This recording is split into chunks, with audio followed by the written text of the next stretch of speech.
こんにちは。ウェルネスキッチンの関口彩子です。今回は10日予防に役立つ作り置きおかず4品をひたすら作っていきます。今日買い物をした材料の中から適当に材料を集めてお料理してみたいと思います。同じ通りの材料を使わなくても大丈夫ですので、皆さんのお宅にあるものなんかを代用していただければと思います。ぜひその調理のポイントや食材の使い方などを参考にしていただけたらと思いますので、ぜひ最後までご覧になってください。ウェルネスキッチンでは食から始めるアンチエイジングをテーマに、心も体も元気になる情報を続々と配信していきます。ぜひチャンネル登録してくださいね。10日にいい作り置きおかずを作っていきます。ポイントは作りながらご紹介してまいります。10日対策に役立つレシピ、何を作ろうかちょっと考え中です。1品目は舞茸を使ったレシピをご紹介したいと思います。冷蔵庫からこちらの食材を見つけました。これらも10日対策に役立ちます。1品目のお料理、舞茸と桜えびの炒め蒸しです。材料はすべて概要欄に記載しておきますのでご覧になってください。油揚げはキッチンペーパーでギュッと包んで油を吸わせてしまいます。余分な油が簡単に取れる油抜き法です。油揚げは短冊切りに切っていきます。フライパンを中火にかけ、米油を適量引きます。そして舞茸をちぎりながらフライパンに入れていきます。10日は糖とタンパク質が結着する反応のことなんですが、さらに酸化や炎症といったダメージが加わることで、終末糖化産物といって体内で分解しきれなくなった AGE というものが蓄積することで様々な弊害が起きていきます。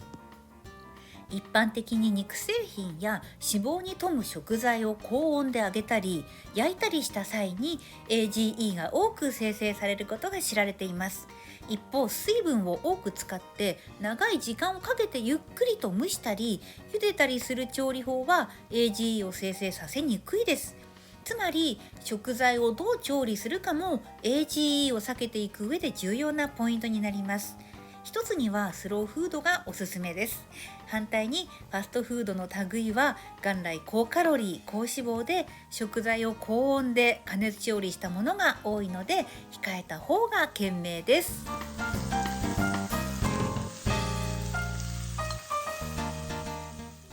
ベーコンやハムなどの加工食品もすでに調理されたものを再度加熱して食べる場合がほとんどで、摂りすぎには要注意です。特にカリカリベーコンやポテトチップスのようなものは AGE がたっぷり含まれている食品ですので注意してください。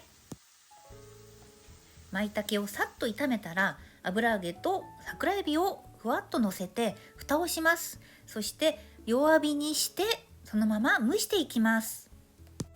食品に含まれる水分を活用した炒め蒸しはAGE を作りにくく素材の味を引き出す調理法です。舞茸がしんなりしてきたので蓋を開けてみます。ここで味付けをしていきます。まず鰹節1パック分をお出汁の代わりに使っていきます。そしてお醤油とみりんで味を整えます。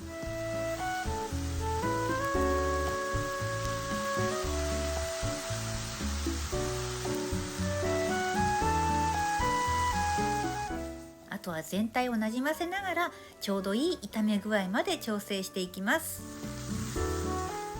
今回の舞茸と桜えびを使った理由にはポイントがあります。キチン・キトサンといってAGE の吸収を阻害する可能性が知られているんですが、キチン・キトサンは舞茸などのキノコ類、桜えびなどの甲殻類に多く含まれています。普段何気なく食べているものも様々な有効成分が活躍してくれているんですね。舞茸と桜えびの炒め蒸し完成しました。続いてはプチトマトとスプラウトのしらす和えを作ります。AGE というのは食品から取らないようにすることも重要ですが、実は体内で作られるものがほとんどです。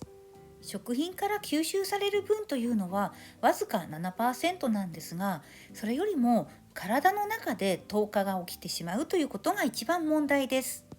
そこには血糖コントロールということがポイントになるんですけれども、血糖値を上げやすい食べ方、食べ物、そういったものをまず気をつけること、そしてできるだけ抗酸化物質や食物繊維の多いものを摂ることがポイントです。例えばごぼうやセロリ、海藻など食物繊維を多く含んだ食品や、ブロッコリー、スプラウト、玉ねぎなどスルフォラファンやケルセチンといったフィトケミカルを豊富に含んだ食品をバランスよく摂ることで AGE の形成や吸収が抑えられる可能性が分かってきています。このレシピではリコピンやビタミン C 豊富なプチトマト、そしてスルフォラファン豊富なブロッコリースプラウトを使っています。AGE を作らないためにはオメガ3脂肪酸も有効です。体内の炎症を抑える効果があるので、例えば魚やエゴマ油、アマニ油といったものを積極的に摂ることは大切です。シラスにもわずかながらオメガ3脂肪酸含まれています。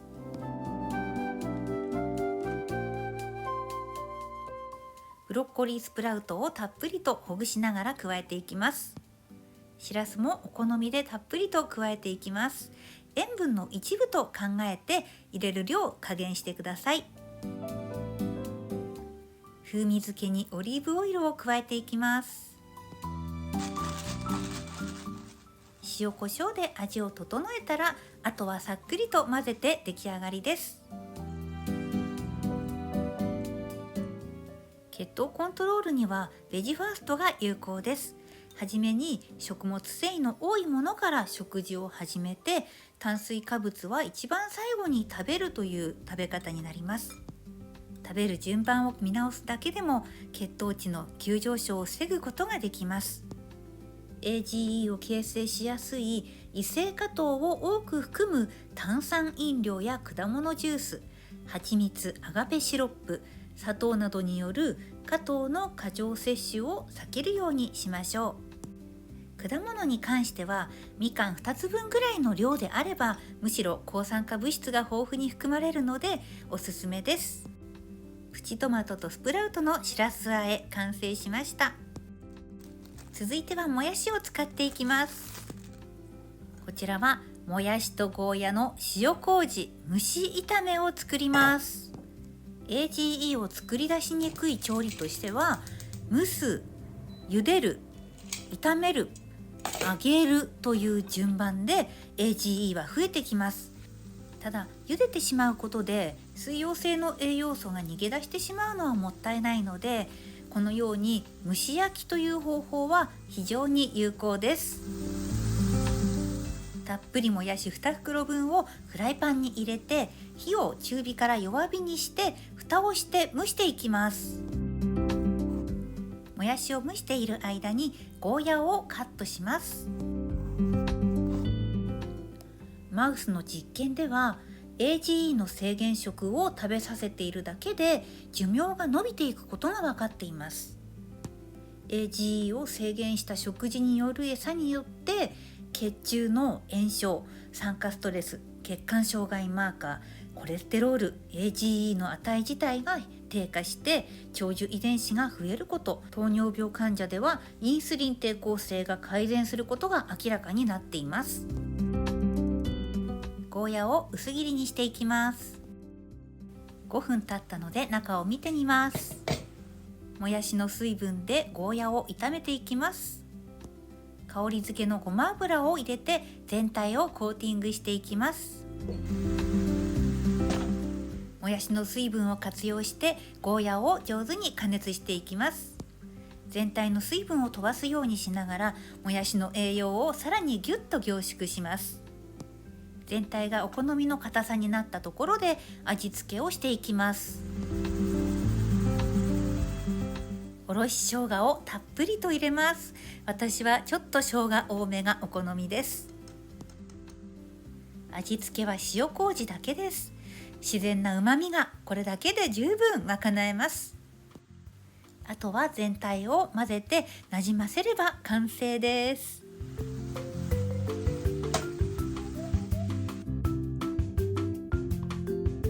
もやしとゴーヤの塩麹蒸し炒め完成しました。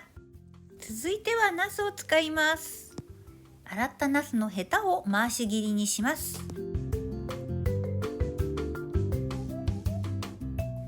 続いて割りナスの酢味噌蒸しを作ります。ナスも切り方によっていろいろ味わいが変わるんですけれども、こちらは割りナスです。手で裂くようにしてナスを切っていくんですね。このように切るだけでもナスの食感が変わったり、また皮のプチプチっとした弾けるような硬さがアクセントになったり、また細胞壁を傷つけないので意外と水っぽくなるのを防ぐ効果があります。火の通りが良くなるのと味のなじみが良くなるのも特徴です。ナスの頭の部分に少し切り込みを入れておくと割りやすくなりますので、あとは食べやすい大きさに無作為にザクザクと裂いてみてください。フライパンに米油を入れていきます。そしてナスはお水にさらさずに裂いた後そのままフライパンの中に投入します。切った後に少し時間が経つことで変色してきますが、このナスの黒ずみ、アクと言われるものはクロロゲン酸なので糖化を防ぐポリフェノールの一種でもあるんですね。何でもお水にさらせばということではなく、必要な栄養素を守るということで、ぜひこのまま使ってください。ナスの表面に油が回ったら蓋をして蒸し焼きにしていきます。火加減中火から弱火ぐらいにしてじっくりと火を通していきます。ナスを蒸し焼きにしている間に調味料を合わせていきます。大さじ2のお味噌とみりん、そして大さじ1のお酢、おろし生姜になります。糖化予防にはお酢やレモン汁が有効です。お酢は消化管の運動を抑え、食後の高血糖の予防にもなるため、食事に一品酢の物を加えるといいと思います。ナスの様子を見てみます。まだまだ火が通っている状態ではありませんが、そこに合わせ調味料ですね、酢味噌を加えて全体を絡めていきます。そして調味料をなじませた状態でまたさらに蓋を閉めてゆっくりと弱火で蒸し焼きしていきます。調味料をなじませるように少し加熱をしていったんですが、もう少しナスを柔らかくしたいので蓋をしました。そして数分後またお蓋を開けて中を見てみます。だいぶナスがふっくらしてきました。ちょうどいい感じに火が入りました。割りナスの酢味噌蒸し完成です。糖化予防に役立つ便利な作り置き、ぜひお試しください。舞茸にお肉をちょい足しして簡単なランチプレートを作ってみました。今回はいろいろな材料の中から糖化に役立つポイントを踏まえたレシピを作ってみました。今回使った材料はヒントにポイントがありましたよね。そのあたりを踏まえて、ぜひお家にある材料を代用しながら作ってみてください。ざっくりポイントをおさらいします。まず1つ目、食物繊維の多いものをしっかりとお食事の中に取り入れること。2つ目、ビタミンや抗酸化作用の高い食べ物を積極的に摂ること。3つ目、お酢やレモン汁の活用を上手に取り入れること。4つ目、なるべく焦がさない調理法。今回ご紹介した炒め蒸しという調理法もおすすめです。素材の水分を使いますので栄養も逃しません。ぜひそのあたり踏まえて便利な作り置きで健康的なバランスの良い食事心がけてみてください。最後までご覧いただきありがとうございました。それではまた別の動画でお会いしましょう。